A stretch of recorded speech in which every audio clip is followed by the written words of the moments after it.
Allez, merci. Au revoir. Merci, au revoir.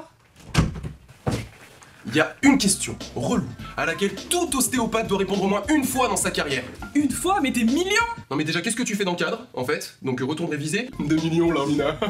Tu sais déjà combien ça fait 1 million? Bref, la question relou, c'est ostéo. C'est comme kiné, non?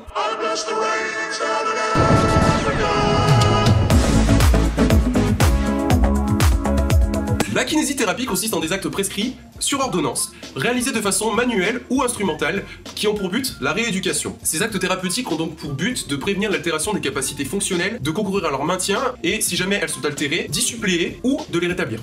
L'ostéopathie est une méthode de soins qui s'emploie à éliminer les restrictions de mobilité qui peuvent s'appliquer sur les différentes structures du corps humain. Toute perte de mobilité des articulations, des muscles, des ligaments, des viscères peut provoquer un déséquilibre de l'état de santé. L'ostéopathie est fondée sur la capacité du corps à s'auto-équilibrer et sur une connaissance approfondie de l'anatomie. L'ostéopathie repose sur 3 concepts originaux: la main, outil d'analyse de soins, la prise en compte de la globalité du patient et le principe d'équilibre tissulaire.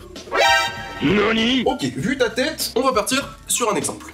L'entorse de la cheville. Une entorse est une lésion ligamentaire pouvant aller de la distension à la rupture du ligament. Un ligament est un moyen d'union passive entre 2 os. C'est un bout de scotch qui tient 2 os ensemble si tu préfères. Mais c'est aussi un véritable capteur. Grâce à ses innervations, il informe en permanence le cerveau sur son état de tension, le cerveau déduisant ainsi la position de l'articulation dans l'espace. C'est la proprioception. Garde ça en tête pour plus tard, on y reviendra. Le kiné, lors de la prise en charge d'une entorse, va travailler grâce au macro-mouvement. C'est-à-dire qu'il va lui faire des mouvements pour renforcer musculairement autour et ainsi pallier au manque de stabilité dû à la lésion ligamentaire. Habile.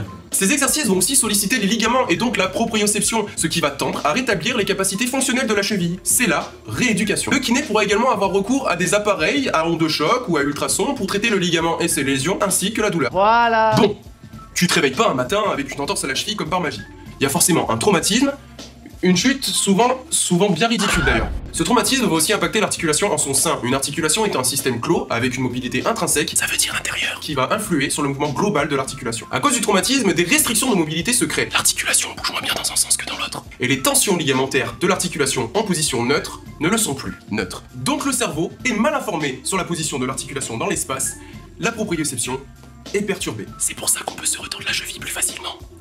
L'ostéopathe va donc rétablir la mobilité articulaire, ce qui va rétablir les tensions ligamentaires neutres et ainsi permettre aux ligaments de cicatriser dans de meilleures conditions. Principe d'équilibre tissulaire. La rééducation du kiné sur une cheville rééquilibrée par le travail de l'ostéopathe sera simplement optimisée. La proprioception étant réétalonnée, ça veut dire remis à zéro. On repart sur des bases neutres. De plus, l'ostéopathe va aussi régler les petites conséquences que le traumatisme aura eu ailleurs dans le corps. C'est la prise en compte de la globalité de l'individu. L'ostéo et le kiné sont bien souvent complémentaires et dans de nombreux domaines, mais possèdent aussi leurs spécificités. D'où l'importance de bien se renseigner pour savoir lequel des deux est le plus adapté dans votre cas. J'espère que ce trust spécial vous aura plu, éclairé sur la différence kiné-ostéo. On se retrouve pour un prochain numéro, d'ici là portez-vous bien, et surtout n'oubliez pas, in trust we trust.